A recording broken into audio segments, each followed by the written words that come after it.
Hello friend, Har Har Mahadev. આપણે છીએ ત્યાંના ગોકુળ મથુરા અને યમુનાજીના ઘાટે જઈએ છીએ। આ યમુનાજીના ઘાટે જતા પહેલાં તમને મસ્ત ચણિયા ચોળીની દુકાનો દેખાડું, તો વિડીયો જોતા રહો। મસ્ત મસ્ત ચણિયા ચોળીને જોઈ શકો છો। આપણે જઈશું યમુનાજીના ઘાટે।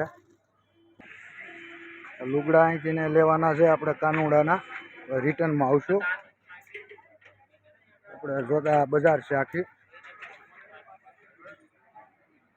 ચણિયા ચોળી ને મસ્ત લુગડા છે।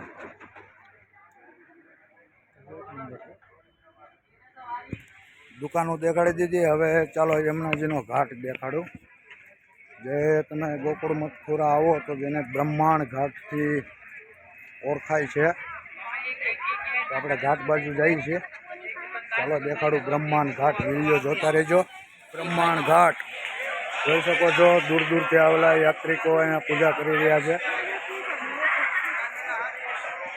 મસ્ત ઘાટ છે, સામું મંદિર છે। ચાલો હવે આપણે અહીંથી થોડાક નીચે ઉતરીએ ઘાટ બાજુ।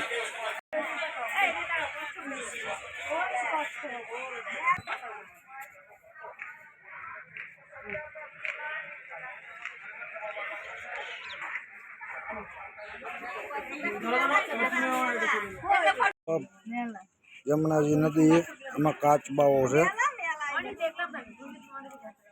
વિડીયોમાં નહીં દેખાય પણ અહીંથી દેખાય, બહુ ઝાઝા કાચબા છે એ ભાઈ।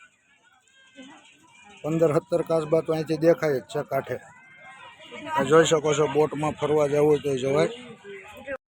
આપણે તરના ગોકુળના બ્રહ્માંડ ઘાટે આવ્યા છીએ।